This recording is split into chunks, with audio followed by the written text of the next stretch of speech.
3.3 Patrones de arquitectura MVC,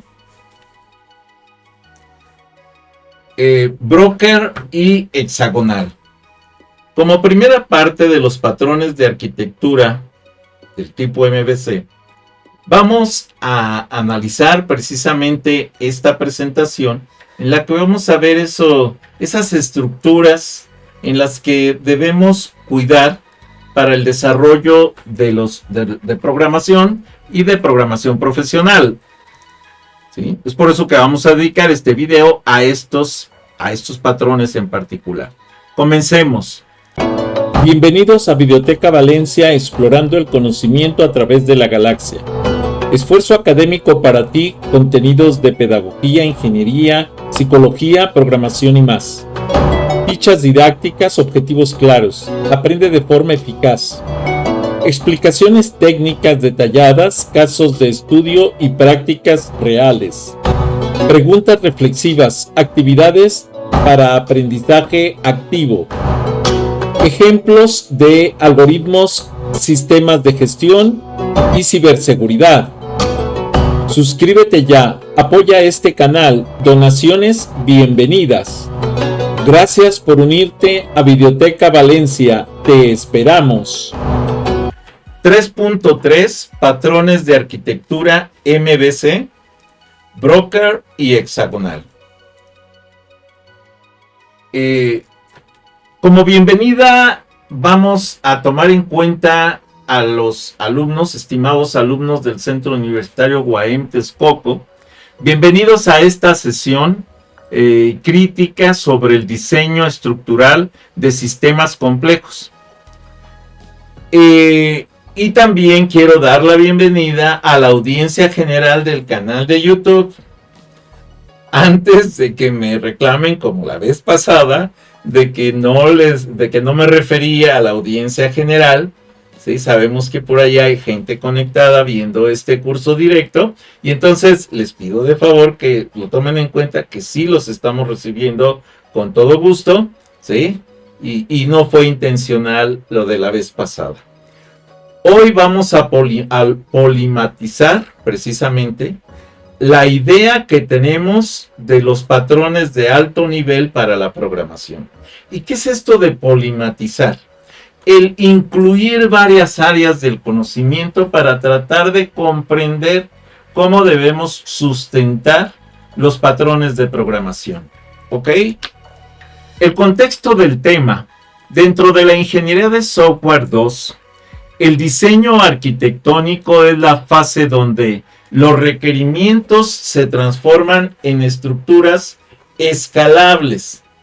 Nos encontramos en la unidad 3 del temario de Ingeniería de Software 2 de la carrera de Ingeniería en Computación, sexto semestre, ¿sí? Del Centro Universitario UAM Texcoco. Analizando cómo los patrones definen el éxito a largo plazo de un sistema. Esto fue analizado y publicado por Somerville en el 2011.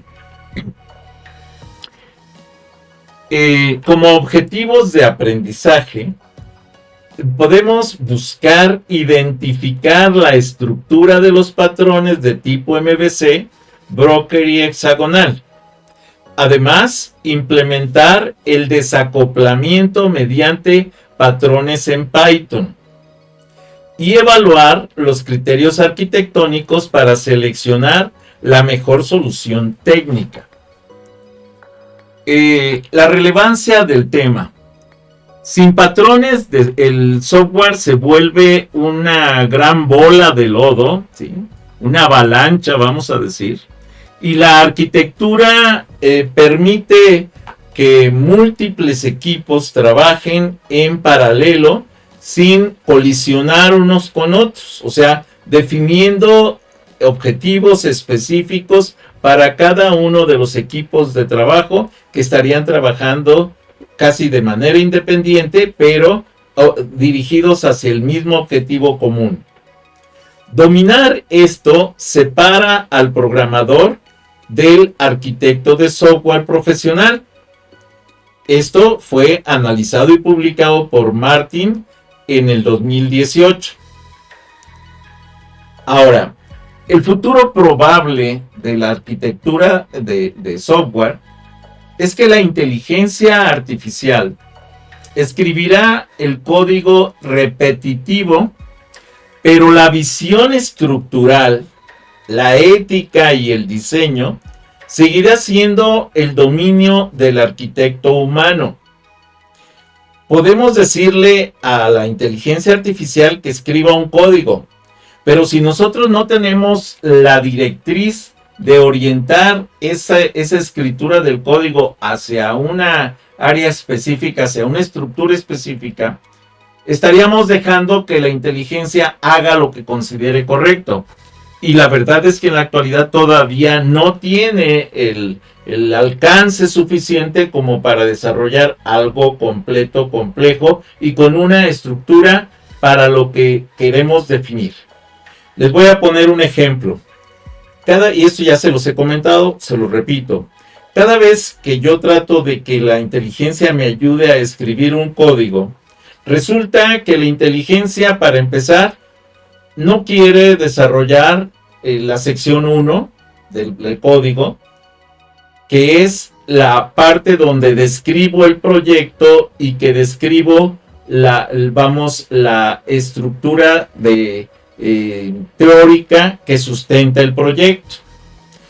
Tampoco quiere desarrollar la sección 2, que es donde estoy limpiando el entorno de desarrollo para quitar las librerías que pueden estar corruptas y ponerlas de nueva cuenta, pero instalando las nuevas versiones para garantizar académicamente que cualquier alumno en cualquier entorno en su casa puede ejecutar ese código.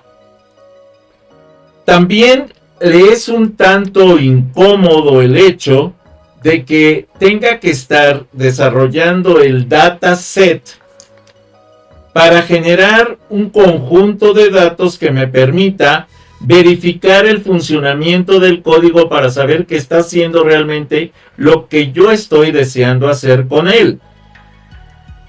Obviamente la parte de la sección 4, que es la lógica, ahí no mete problemas porque dice, bueno, eso sí es necesario. La parte de la sección 5, que es el reporte tabular, ahí tampoco mete problemas porque también determina que, bueno, pues eso también es necesario. Pero cuando llegamos a la sección 6, resulta que ya no le gusta porque dice que si ya habíamos reportado tabularmente, se le hace una repetición el hecho de tener que hacer el reporte gráfico, cuando en realidad el reporte gráfico para el ser humano en una presentación gerencial permite la toma de decisiones instantánea al ver una imagen que representa lo que está pasando en el código. Por eso estoy incluyendo esa parte. No es lo mismo que la inteligencia artificial, por ejemplo, se haga una idea numérica del comportamiento de algo, de un fenómeno que estoy estudiando, a que nosotros lo veamos en una tabla y tengamos que hacer un montón de cálculos matemáticos para tener una idea de lo que está pasando, o que lo veamos gráficamente y que a través de una imagen vea inmediatamente cuáles son, por ejemplo, los puntos críticos que tengo que tomar en cuenta para corrección. Esa es una de las partes importantísimas. Por eso, el dominio del arquitecto humano es fundamental. Si hablamos de la sección 7, ¿sí?, también es algo que no le gusta porque dice, oye, si ya presentaste el tabular, si ya presentaste el gráfico, y luego vas a presentar un análisis de resultados, se le hace como que estoy redundando. Sin embargo, vuelvo a insistir, yo estoy haciendo esto con la finalidad de dejar lo más claro posible la estructura de los códigos, su funcionamiento y para qué los podemos utilizar, hacia mis alumnos, hacia un proceso de enseñanza-aprendizaje. Y por último, la sección 8, en la cual la dedico a estructurar el orden de ejecución de todo el proceso de ese script de Python, obviamente lo ve también como repetitivo porque dice, oye, pues nada más con que mandes ejecutar el main, se van a ir ejecutando en el orden que fueron apareciendo cada una de las secciones. No es necesario que se desarrolle, pero a mí como humano me deja ver el orden de ejecución del proyecto, del proceso. Y por eso es que lo incluyo para poder generar una estructura en Python que sea totalmente didáctica y que le sirva a mis alumnos, a la audiencia de mi canal, para que puedan comprender el proceso de la manera más clara posible. Ahora, otro detalle del futuro probable de estas arquitecturas es que en los sistemas autónomos requerirán arquitecturas aún más desacopladas. O sea, arquitecturas que ya no dependan de un arquitecto humano, sino que puedan desarrollarse y tomarse como lógica independiente para la toma de decisiones.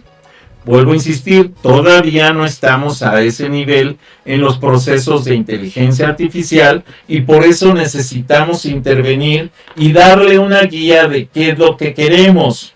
Porque yo sé que la mayoría de ustedes puede trabajar directamente diciendo a la inteligencia, oye, quiero que me des esto, pero si ustedes no le dicen qué librerías utilizar, cómo estructurar su entorno de desarrollo, cómo trabajar las estructuras de datos, la inteligencia no va a saber ni qué hacer.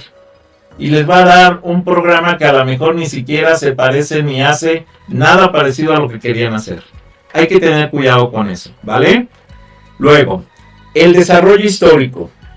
Desde la crisis del software en los 60s, pasamos de la programación no estructurada a los marcos de trabajo o frameworks en la actualidad, y el MVC nació en 1979 y el Broker nació en 1990 con sistemas distribuidos, y la arquitectura hexagonal nace en el 2005 para aislar el dominio, ¿sí? Esto nos lleva precisamente a ver que aunque ya se tenían lenguajes de programación muy parecidos a los que estamos trabajando ahora, las formas de utilizarlos han evolucionado fuertemente desde su aparición por ahí de 1960.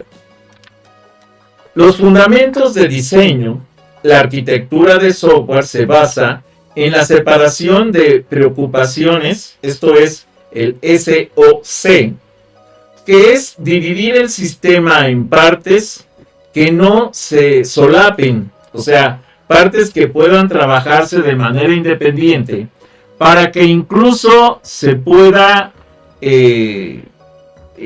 ejecutar varios procesos al mismo tiempo, sobre todo en equipos que en la actualidad ya son la mayoría, que tienen múltiples núcleos de procesamiento y que pueden ejecutar varios procesos al mismo tiempo. Esto fue analizado y publicado por Fowler en el 2002. Tenemos un comentario por aquí que nos dice, profe, mi compañero Domínguez Antonio Daniel está intentando entrar a la clase, pero no lo deja ingresar.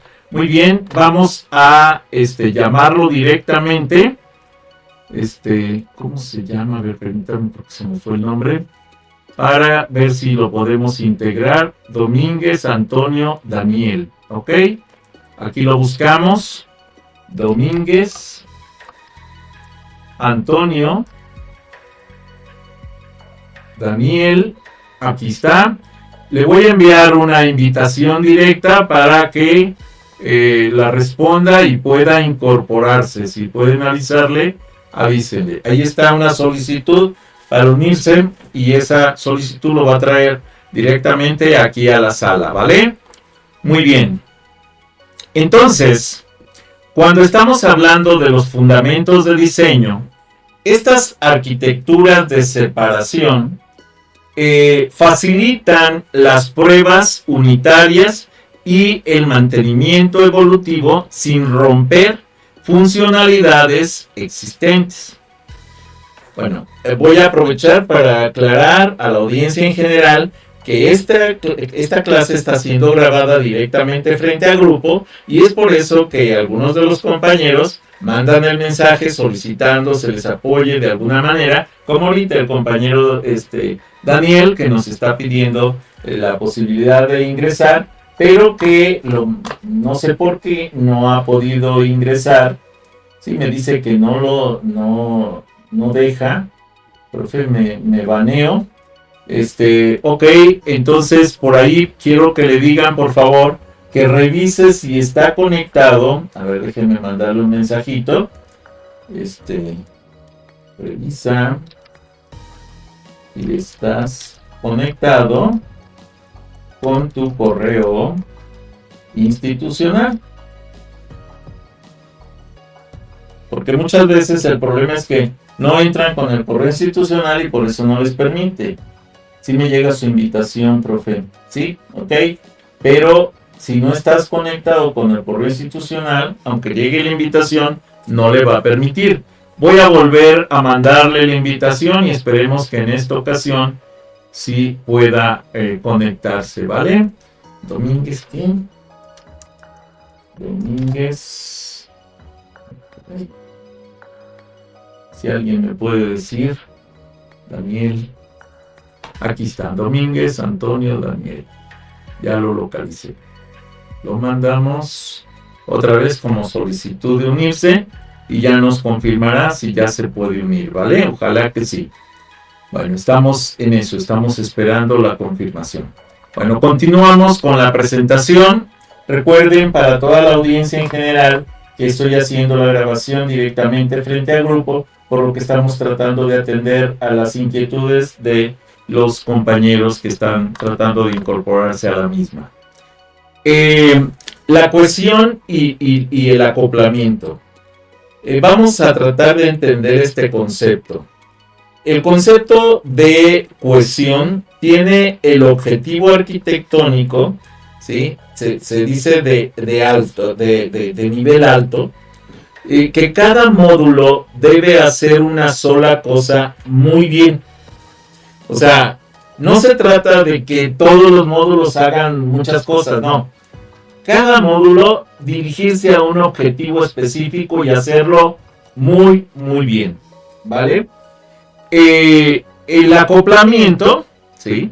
Se dice que tiene un objetivo arquitectónico bajo, porque ahí los módulos deben depender lo menos posible entre sí, o sea, deben de ser independientes para que esto funcione de la mejor manera posible y no genere conflictos a la hora de estructurar los códigos, sobre todo en sistemas grandes. Muy bien. Continuando, el patrón contra el estilo. Un estilo es una organización general.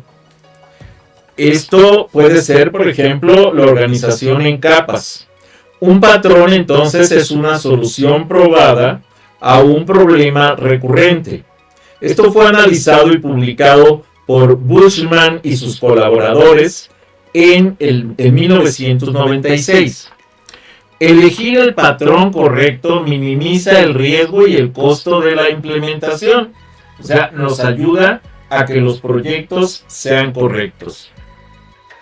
Ahora, como concepto MVC, este MVC significa modelo, que es la lógica y los datos, vista, que son las interfaces que se comunican con el usuario, y que podemos comprender que en primera instancia y en términos generales son dos tipos. Lo que es la interfaz de comando, que es la que hemos estado trabajando en todos estos ejercicios, y por otro lado, ¿sí?, las interfaces visuales. esto es parte de lo que podemos lograr, vamos a decir, con estas de estas interfaces de comunicación con el usuario. Para lo que es el controlador, tenemos que es el intermediario que gestiona el flujo. O sea, ese que lleva el orden de ejecución de cada subproceso dentro de un proceso general, es lo que conocemos como controlador. Y a esa estructura se le conoce precisamente como MVC. Si lo vemos gráficamente, como aquí está en pantalla, podemos ver que tenemos la base de datos. Esa base de datos va a hacer uso, obviamente, de los recursos que tenemos aquí adentro. ¿Sí? Por ejemplo, aquí tenemos los dominios, las características de responsabilidad, de acceso y demás, el uso de casos, ¿sí? las aplicaciones, y vamos, esta base de datos entonces tendrá que proporcionar la información para hacer uso de esos recursos. Si ustedes ven aquí en esta estructura, tenemos los adaptadores secundarios y los adaptadores primarios, en donde los adaptadores secundarios se encuentra, vamos a decir, como backend, SQL, Message Broker, Mail Service, servicio de correo, etc. Y los que están como front-end, o sea, la parte frontal del software, son la consola, las ventanas HTTP, las aplicaciones directas, en celular, por ejemplo. Bueno, entonces es lo que podemos ver directamente, ¿sí? Entonces, la parte de los adaptadores secundarios, pues son cosas que sabemos que están, es una lógica que está desarrollada, pero no la podemos ver directamente. Mientras que lo que está al frente, sí lo podemos ver directamente, y es lo que podemos decir que es el front-end o adaptadores primarios. El MVS, entonces, el modelo, es el corazón del sistema, encapsula los datos y las reglas del negocio, no conoce nada sobre la interfaz del usuario.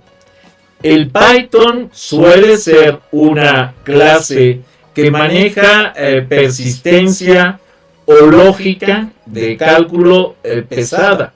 O sea, precisamente las librerías de las que estábamos hablando al principio nos llevan a poder manejar en esas librerías muchos cálculos numéricos que al final de cuentas solo los vamos a utilizar sin tener que volver a reprogramar todas esas estructuras de cálculo.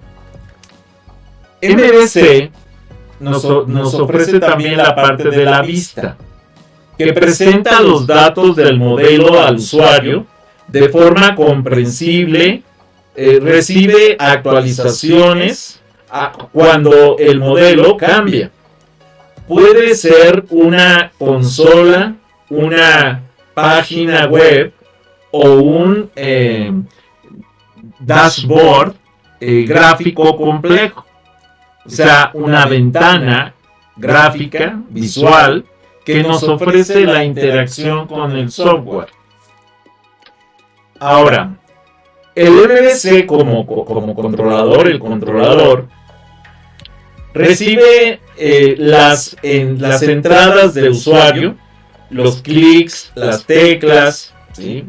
Y las traduce en acciones para el modelo o la vista, y actúa como cerebro organizador que evita que la vista y el modelo hablen directamente, ¿sí? Entonces ahí hay una interfaz directa con el usuario. Vamos ahora a aplicar estos conceptos en una práctica de Python. Una práctica que nos habla de los patrones de arquitectura MVC, broker y hexagonal. Esta práctica de programación constituye una aplicación técnica directa de los conceptos analizados en la presentación 3.3 patrones de arquitectura MVC, broker y hexagonal. El script desarrolla el patrón modelo vista controlador MVC enfocado en la analítica académica con el propósito fundamental de lograr un desacoplamiento total entre la gestión de datos, la lógica de control y la interfaz de presentación. Al implementar esta separación de responsabilidades, se garantiza la escalabilidad del sistema y se evita la degradación estructural conocida como la gran bola de lodo, permitiendo que el software evolucione de forma modular y profesional. Hago la aclaración, jóvenes, de que todas las estructuras de los códigos que hemos venido trabajando a lo largo de todas las presentaciones respetan un patrón de este tipo, si ustedes lo analizan, en donde trabajamos las presentaciones, la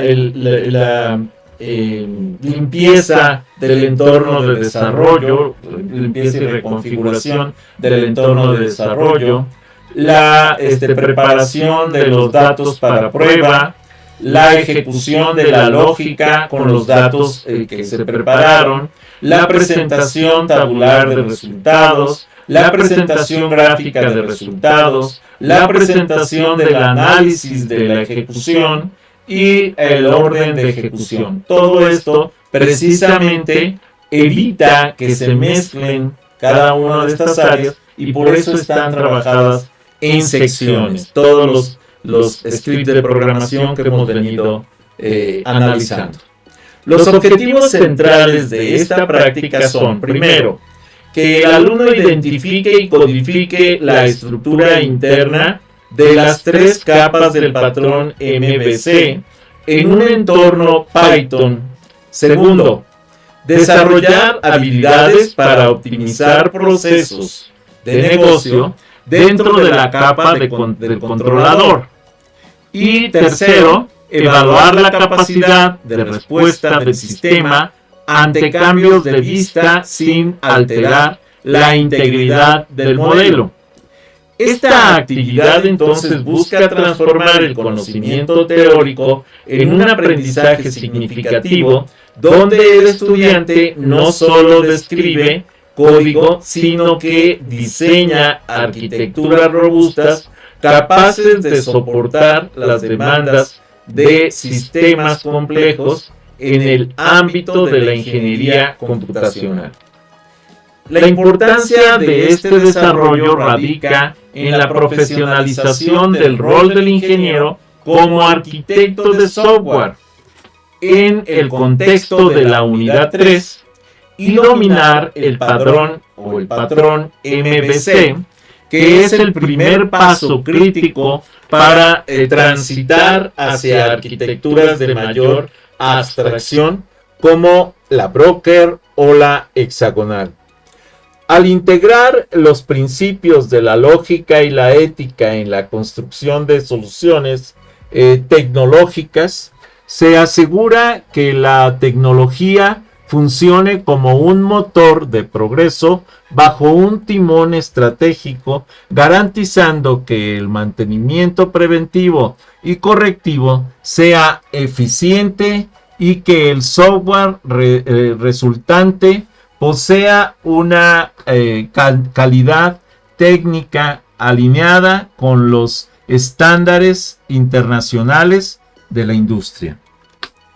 En la sección 1, ¿sí?, vamos a encontrar lo que es el título y la explicación del contexto, como siempre.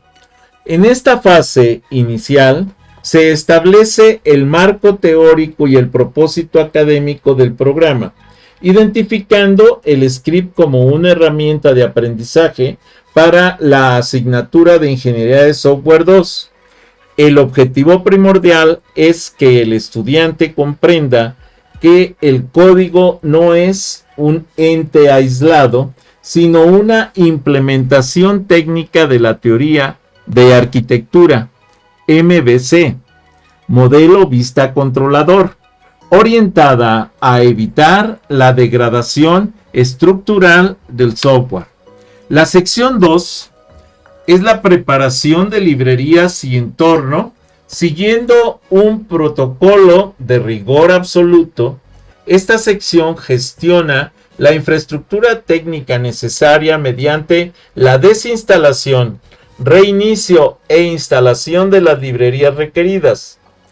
A saber, las principales 3 librerías recibidas son Pandas, Matploy y Tabulate para este ejercicio. Para los ejercicios más comunes son NumPy, Pandas y Matplotlib. Recuerden, yo normalmente a NumPy le digo NumPy, porque se escribe al final sí con Y, que en inglés se podría pronunciar como NumPy, pero yo siempre le digo NumPy, ¿vale? Para que sepamos que estamos hablando de la misma librería. Este procedimiento garantiza que el entorno de ejecución esté libre de conflictos de versiones o dependencias obsoletas, asegurando que la práctica sea reproducible y estable en cualquier terminal de trabajo de los alumnos. La sección 3, conocida o titulada como Dataset, con su explicación de los datos que vamos a trabajar, aquí se define precisamente la estructura de información que alimentará al sistema, detallando el uso de una clase, que es un modelo, y que encapsula los datos académicos, ¿sí?, de los alumnos, por ejemplo, de la UAM. Este es un ejercicio, obviamente, que estamos trabajando directamente, pero que tiene que ver con, estamos utilizándolo directamente con estructuras de datos que conocemos lo más fácil, lo más claro posible, para que sea lo más sencillo de comprender. Por eso es que vamos a trabajar así como si fueran datos de análisis de un estudiante, ¿sí? Que son datos ficticios, no son datos de nadie en particular, ¿sí?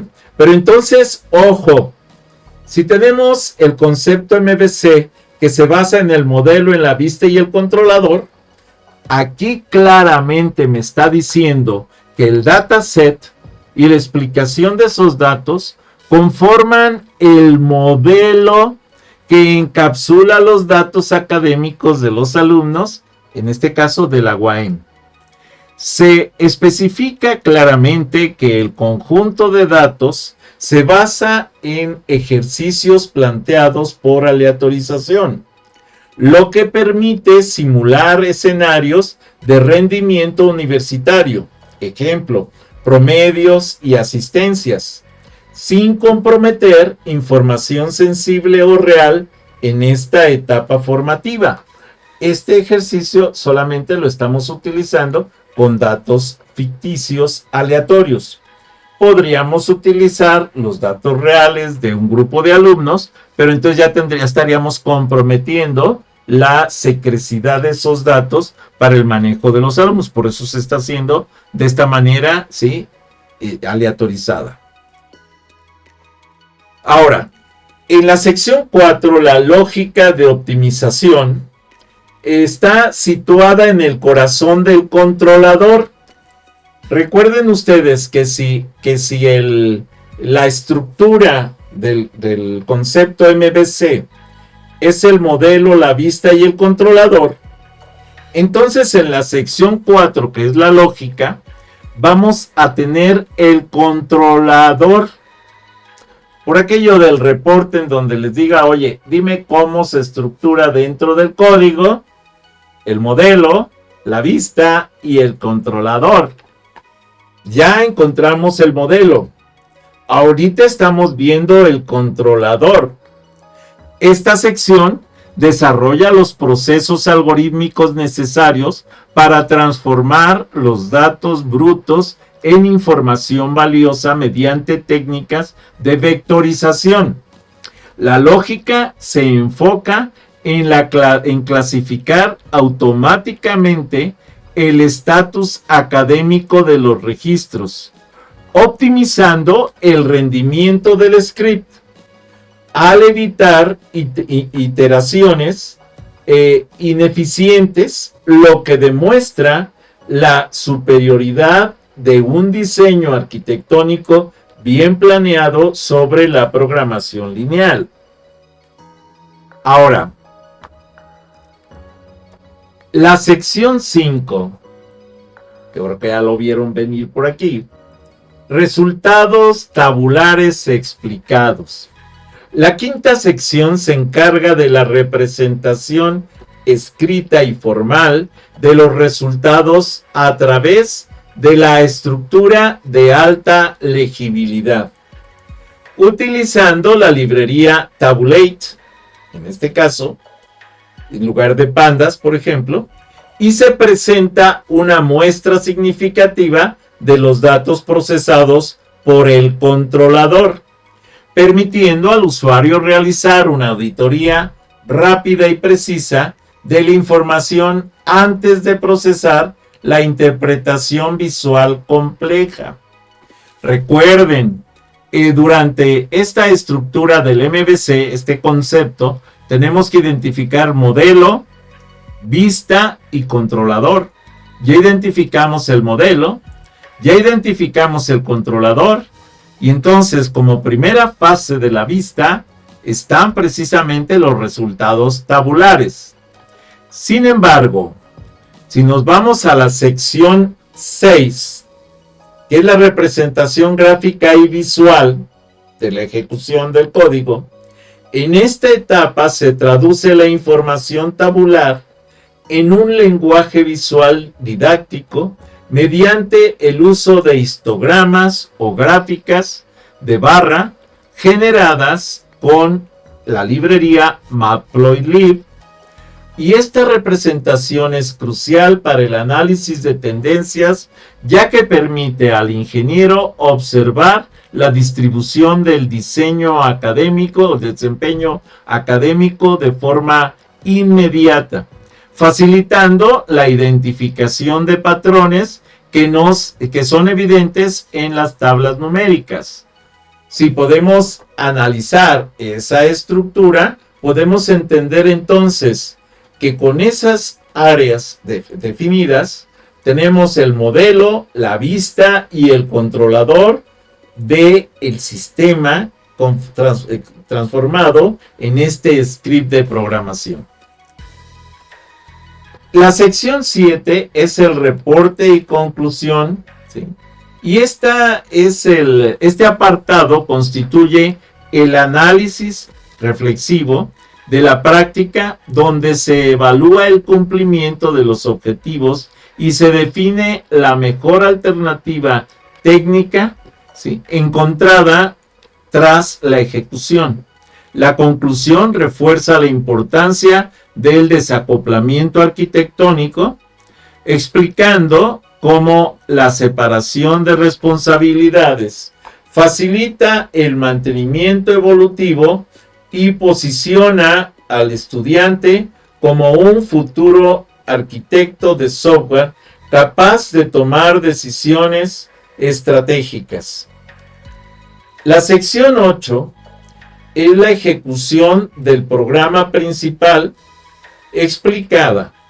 La sección final orquesta la respuesta en marcha de todo el sistema mediante la inyección de dependencias, instanciando las clases de modelo, la vista y el controlador.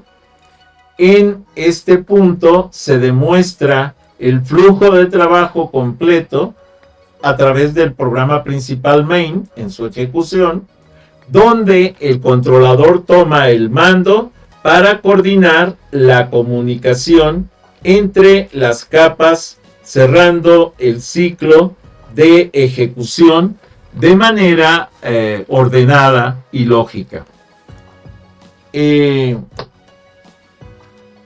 aquí tenemos precisamente esta primera parte de la ejecución del código, ¿sí? En donde estamos precisamente organizando el entorno de trabajo, limpiando, ¿sí? El entorno de trabajo para que las librerías se desinstalen y se instalen correctamente y que no vaya a haber un mal funcionamiento de ese código.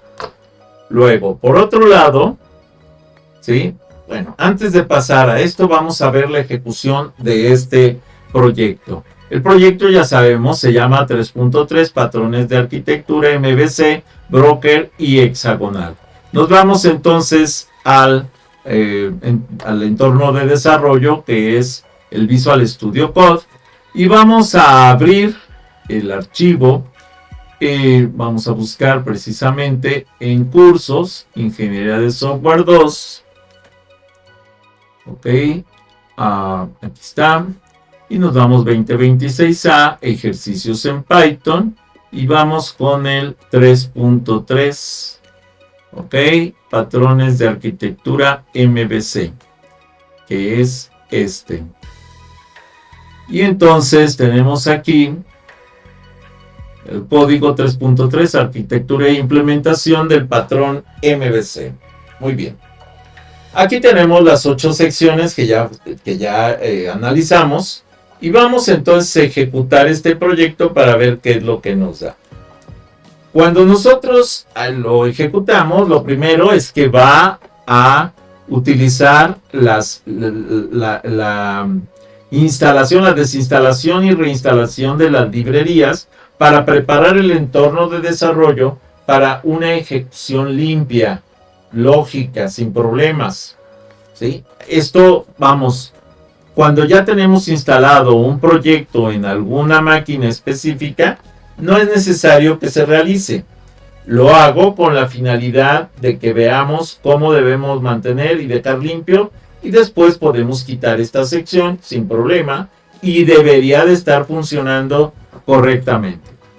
Si nosotros nos vamos a ver el análisis, resulta que nos va a arrojar un reporte académico de Guaem Texcoco, por ejemplo, con una muestra de 10 registros. ¿Sí? Esta muestra nos lleva a por ejemplo, a la matrícula, y aquí simplemente está inventada la matrícula como 2026 Guaem 001, 002, etcétera, 0010.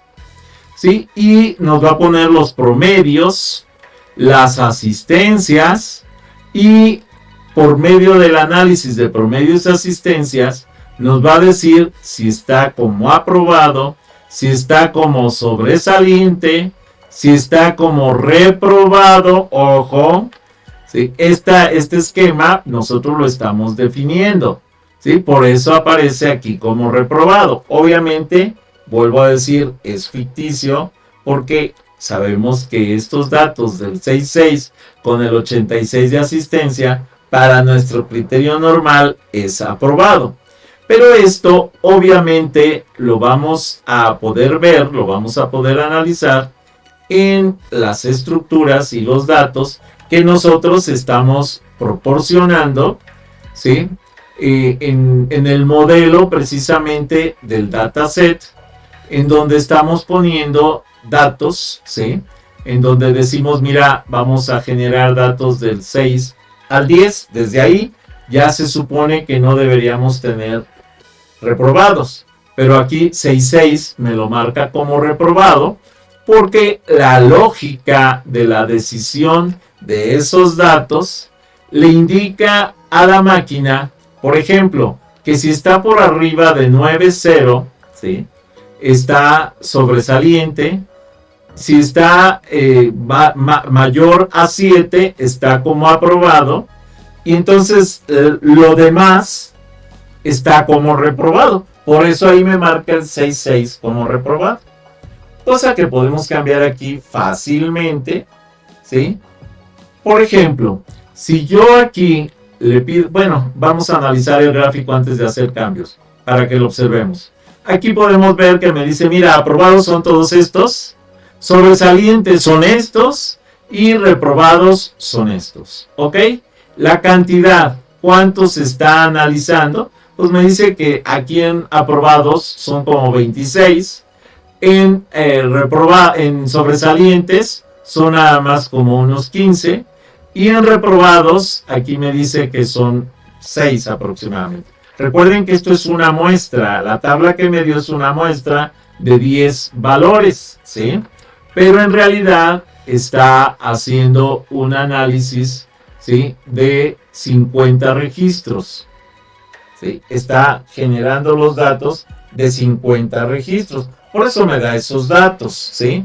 25 más 15 son 40, ¿sí? 40 y tantos, porque son más de 25, son como 26, 27, y sí, son 15, entonces son como 42, una cosa así, y entonces son como 8 en reprobados, y eso me da los 50. Porque le estoy pidiendo aquí que me haga 50 registros. ¿Qué pasa si yo le dijera aquí, oye, ¿sabes qué? Dame 150 registros.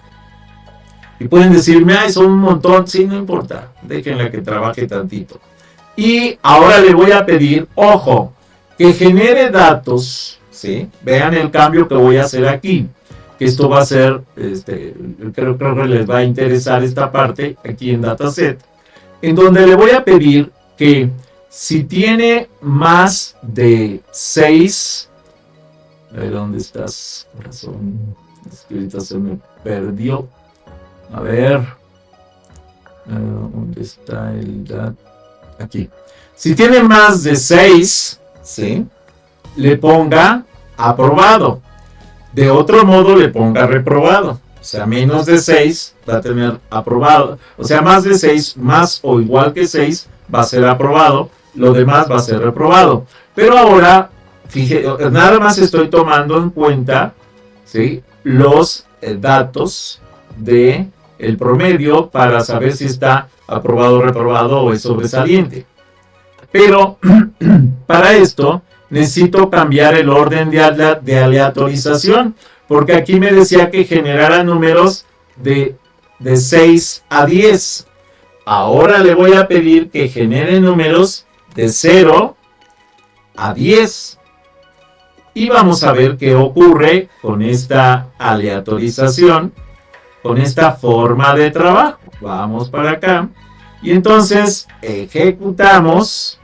Déjenme hacer más amplia esta parte aquí, para que lo veamos un poco más fácil. Recuerden que ahorita le pedí 150 registros, ya no 50, pero le pedí análisis desde 00 hasta 10 para ver qué es lo que nos arroja, ¿ok? Aquí está terminando de hacer la corrección del entorno de desarrollo. Enseguida va a hacer la ejecución. Aquí está terminando lo que es la corrección del entorno de desarrollo. Hace la tabla. También me está mostrando 10 registros únicamente. Pero ahorita vamos a ver cuántos datos me presenta. Y aquí tenemos, ojo, me dice, vamos a ver aquí, reprobado. ¿Cuánto? 1.7. Reprobado, ¿cuánto? 4.7. Sobresaliente, ¿cuánto? 9.3. Aprobado, ¿cuánto? 7.9. Aprobado, ¿cuánto? 7. ¿Sí? Sobresaliente, ¿cuánto? 10. Reprobado, ¿sí? 0.3. Reprobado, 4.2. Aprobado, 8.4. Está perfecto la ejecución y el análisis. Y vean que aquí me pone 80 y tantos de reprobados. En aprobados me pone 50. O sea, 80 y 50 son 130. Son más de 130 porque aquí son más de 80. Y luego sobresaliente me pone un poquito menos de 20. Que es lo que falta para llegar a los 150. Entonces, sí está calculando los 150 que le solicité. ¿Ok? Entonces vean lo fácil que es el cambio de estas estructuras para el análisis como nosotros lo queramos, ¿vale? Son los datos de la tabla que estoy presentando precisamente y que tendría que estar aquí precisamente en lo que es el reporte académico del del número de datos. Aquí me dice que presente 10. Para que vean que si es cierto, ahorita le voy a pedir que presente 20, para que la tabla no sea solo de 10, sino que sean 20, y observemos la ejecución de esta nuevo proceso que estoy generando, ¿sí? Y ahorita van a ver precisamente qué es lo que va a presentar. Ahora, ojo, ¿por qué me pone muchos reprobados? Porque son más números posibles aleatorios de 0 a 6, ¿sí? A menor que 6, que de 6 a 9 o que de 9 a 10. Por eso es que aparece en ese orden. Si yo quisiera más o menos equilibrar esa situación, vean que aquí tenemos el montón de reprobados, ¿sí? Aquí están. Ahora vamos a ver qué me presentó de tabla, porque le pedí 20, y vean que me presenta del 0 al 19, en realidad son 20. Vamos a suponer que yo diga, oye, no, es mucho el número de reprobados.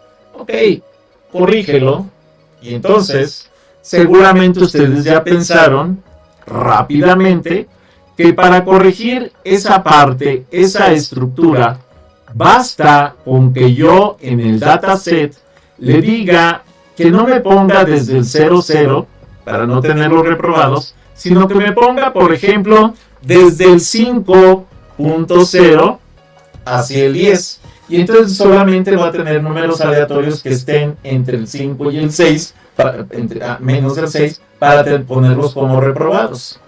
Y obviamente eso va a reducir drásticamente el número de reprobados. Observemos. Al ejecutar esto, entonces va a generar, bueno, ya saben, la estructura del entorno, pero después va a generar un número de alumnos que estén reprobados, aprobados y sobresalientes, y obviamente va a ser totalmente distinto al comportamiento anterior que tenía por la aleatorización de la distancia que había para todos los alumnos reprobados por esa aleatorización. Vamos a ver si es cierto, vamos a ver qué nos arroja esta gráfica ahora. Y vean que ahora, ojo, el grupo mayoritario es aprobados, el grupo intermedio es sobresaliente y el grupo más pequeño es reprobado, y me está dando los 20 registros. Y obviamente si buscamos los reprobados van a estar siempre entre 5 y 6. 5.2, 5.3, a ver si hay más por aquí, aquí hay otro, 5.6, 5.4. Quiere decir que el código está funcionando perfectamente, ¿vale? Muy bien. Cerramos esta estructura y regresamos a la presentación y continuamos. Y entonces, viendo ya estos datos, me dice, tenemos por ahí un micrófono abierto. Recuerden que estamos haciendo grabación directa frente al grupo. Ok, ya está cerrado, gracias. Y continuamos. Ahorita vamos a pedir la participación de todos los compañeros. Nada más les pido que me aguanten un momento, casi estamos por terminar.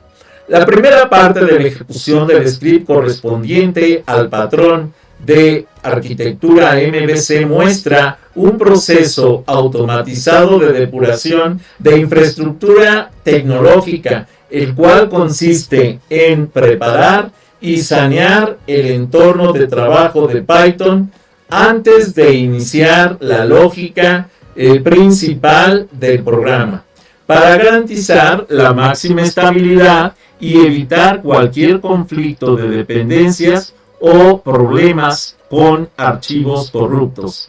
El sistema ejecuta un procedimiento secuencial donde primero detecta, desinstala y elimina por completo las versiones instaladas de las librerías fundamentales para el proyecto, específicamente Pandas versión 3.02, por ejemplo, Matplotlib versión 3.10.8.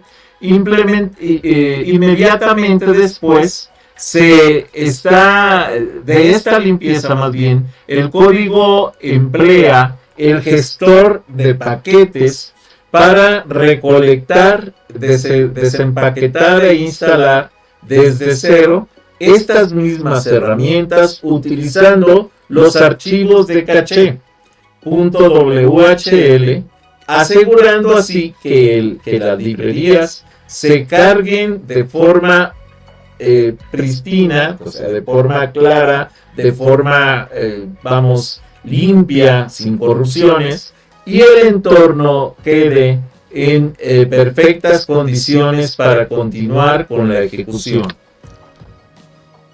Por otro lado,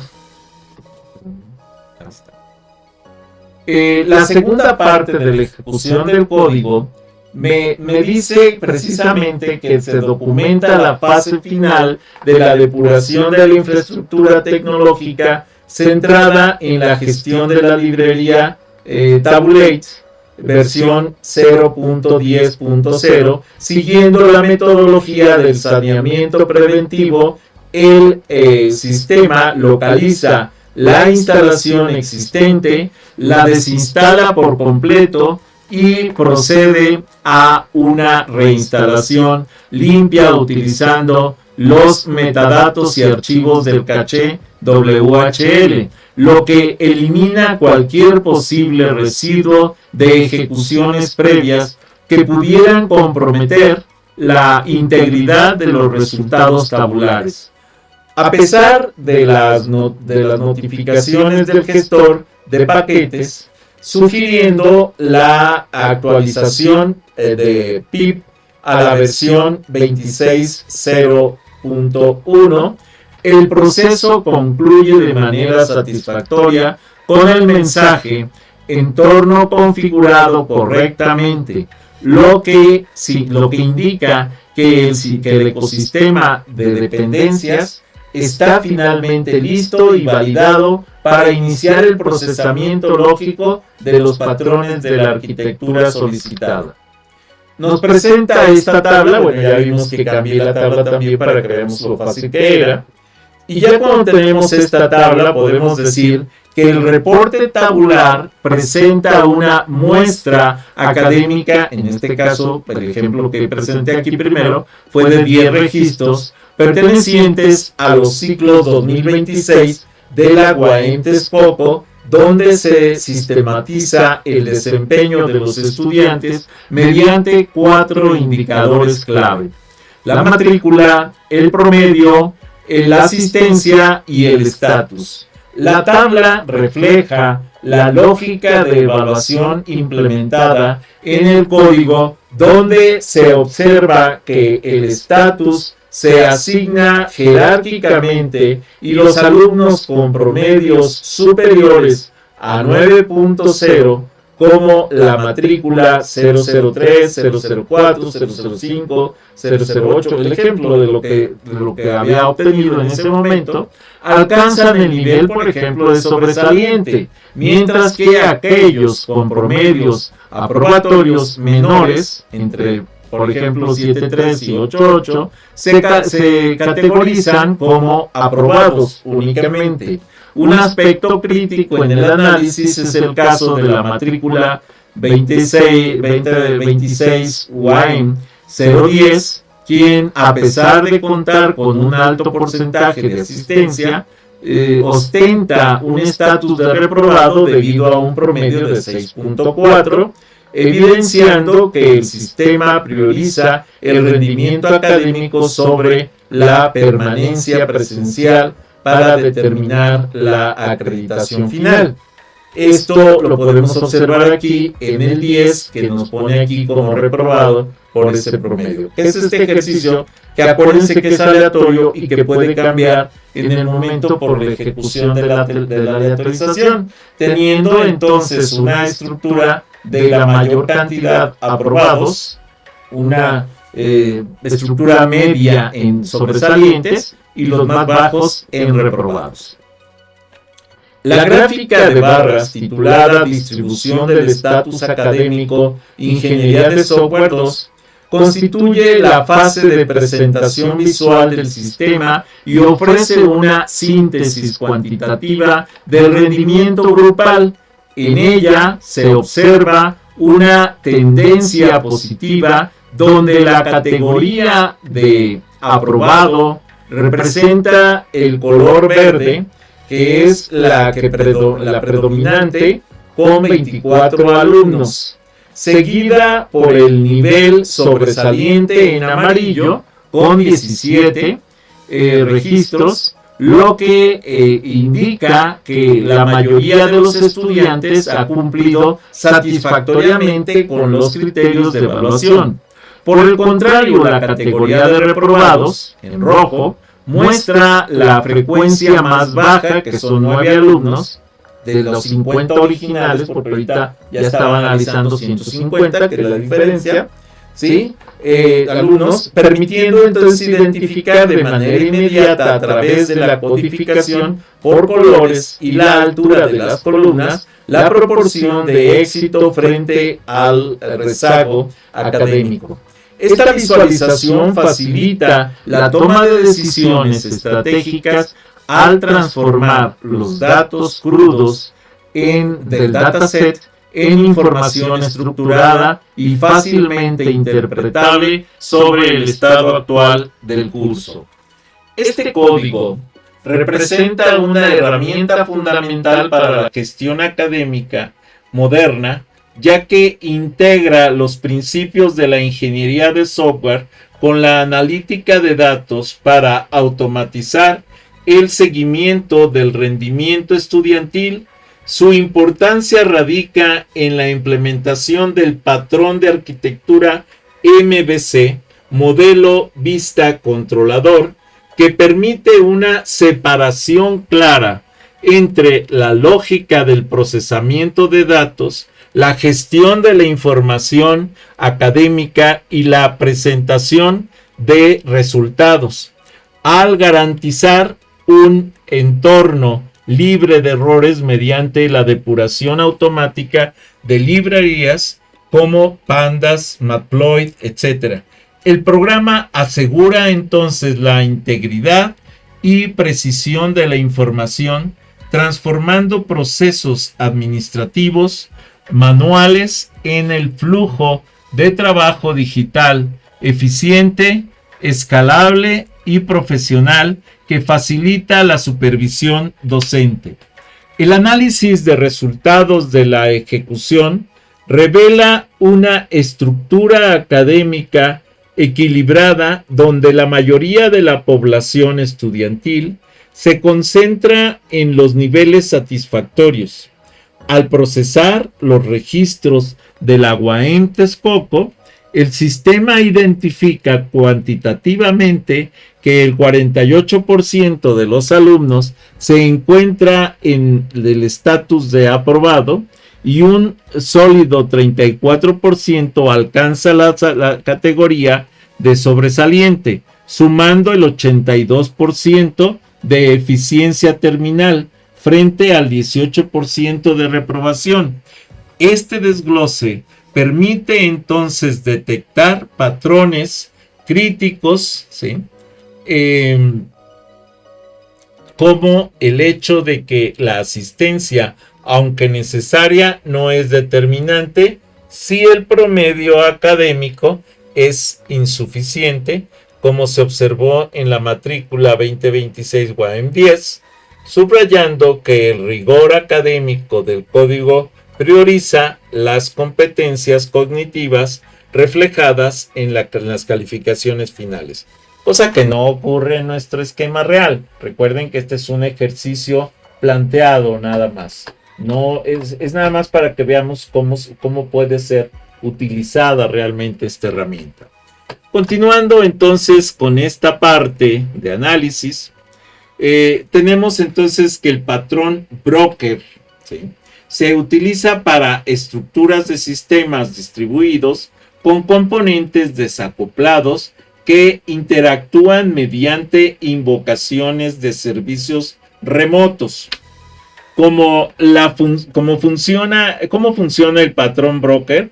Bueno, el broker es el intermediario y los clientes envían peticiones al broker y este las redirige al servidor adecuado sin que el cliente sepa dónde está. Las aplicaciones del broker son en sistemas como Apache, que es un servidor de páginas, por ejemplo, el Kafka, el RabbitMQ o incluso la arquitectura de microservicios moderna que utilizan variantes de este patrón para manejar el tráfico. Las ventajas del broker es la transparencia de ubicación, la escalabilidad horizontal sencilla y el mantenimiento de servidores sin afectar clientes. La arquitectura hexagonal, también llamada puertos y adaptadores, permite precisamente que una aplicación sea dirigida por usuarios, programas, pruebas o scripts, y se llama precisamente hexagonal por las estructuras que presenta, en donde una parte de ellas se maneja como entradas o puertos de acceso y la otra puertos de salida, que son las bases que se manejan directamente, muy parecido a lo que vimos al principio. Los puertos y adaptadores. El puerto es la definición de la interfaz y el adaptador es la implementación técnica. Por ejemplo, bases de datos, aplicaciones, consolas, etc. El aislamiento de dominio. El dominio es la lógica de negocio y está en el centro. No depende de las librerías externas ni de los frameworks, facilitando el cambio de la tecnología. Los casos de uso. Ideal para las aplicaciones empresariales de larga vida, donde la base de datos o el proveedor de nube podrían cambiar en el futuro. Las métricas de arquitectura son los sistemas con patrones que reducen el tiempo, ¿sí?, de lo que es el time to market en un 40% después del primer año, debido a la facilidad de mantenimiento. La tasa de los errores críticos baja hasta en un 30% al utilizar arquitectura hexagonal y TDD. El desarrollo profesional como ingenieros, ¿sí?, permítame tanto porque me tiene aquí empalmado un poquito para que se pueda comprender. Ahí está. Como ingenieros de WAEM, dominar estos patrones les permite aspirar a roles de lo que se conoce como Senior Architect y líderes técnicos. El conocimiento es su mejor activo. Como resumen de la sección, podemos ver que MVC es la separación vista lógica, el broker es la transparencia en la distribución, el hexagonal es la independencia de las tecnologías. Como conclusiones, podemos decir que los patrones no son leyes, son guías. La clave es saber cuándo aplicarlos según la escala y las necesidades del proyecto. Y esto fue incluso publicado en el contenido del temario en WAEM 2026. Gracias por su atención. Ya saben, si no están suscritos, suscríbanse al canal de YouTube Videoteca Valencia y busquen siempre tratar de polimatizar su mente, ¿sí?, hoy mismo. Si puedes, apoya el canal, compártelo con tus contactos para que el canal siga creciendo. Estas son las librerías, las referencias bibliográficas utilizadas para el desarrollo de este proyecto, y estas son las referencias web también utilizadas para el desarrollo de este proyecto. Estas son las fuentes de las imágenes que fueron utilizadas para esta presentación. Hasta aquí esta presentación. Si no te has suscrito, suscríbete a mi canal Regálame like, regálame comentarios, solicita nuevos temas para los videos. Bienvenido. Si te es posible, dona. Cualquier donativo es bueno. Recuerda, no hay donativos pequeños. Apoya mi canal.